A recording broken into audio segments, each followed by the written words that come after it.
তো কিছু বলবি অঙ্কিতা? তুমি বলো তোমার কেমন কাটছে জার্নি, তুমি বলো। জানাও, আমি তো আগে ব্লগে জানিয়েছি। জার্নি তো ঠিকই তো আছে, খারাপ তো কিছু নেই। না কেমন লাগছে এক্সপেরিয়েন্স জানতে চাইছো না তোমার? তখন তোমার মনে ভাব বলো, মনের ভাব প্রকাশ করো একটু, সেটাই জানতে চাইছি। তখন কত বছর বললি জানো? 2018 আমাদের জার্নি স্টার্ট।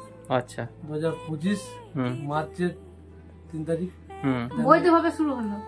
বৈধভাবে শুরু হলো? হ্যাঁ।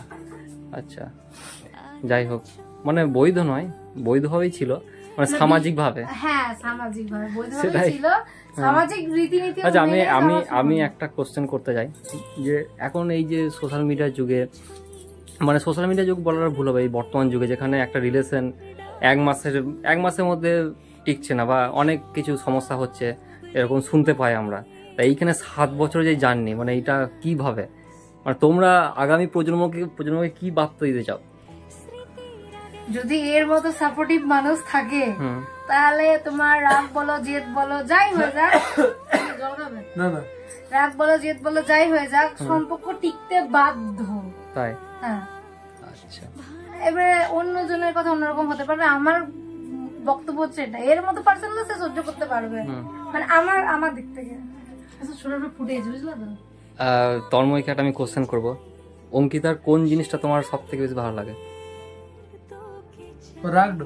রাগটা না? আর তোর? সবকিছুই। ও বলছে আজকেও নাকি সকালে ঝগড়া করে যায়। ডেলি হয় তাই না? প্রতিদিন এভরিডে এরা সাক্ষী আছে। না হলে জানবে যে কিছু গন্ডগোল আছে, আমি এই কথা বলা বন্ধ করে জানি কিছু গন্ডগোল আছে। এর নাম রাগ মন্দির দিছি আমি। তোমরা এইভাবে আমার ডাক নাম রাগমন্ত্রী, ঝগড়া করতে আমার করতে, বাড়ির লোক সবাই জানে আমার নাম রাগমন্ত্রী। তোমরা এইভাবে ঝগড়া করতে করতে সারা জীবন কাটাও, খুব ভালো হবে। অনেক শুভেচ্ছা রইলো, ঠিক আছে? খুব ভালো লাগছে দুজনকে। শুভরাত্রি।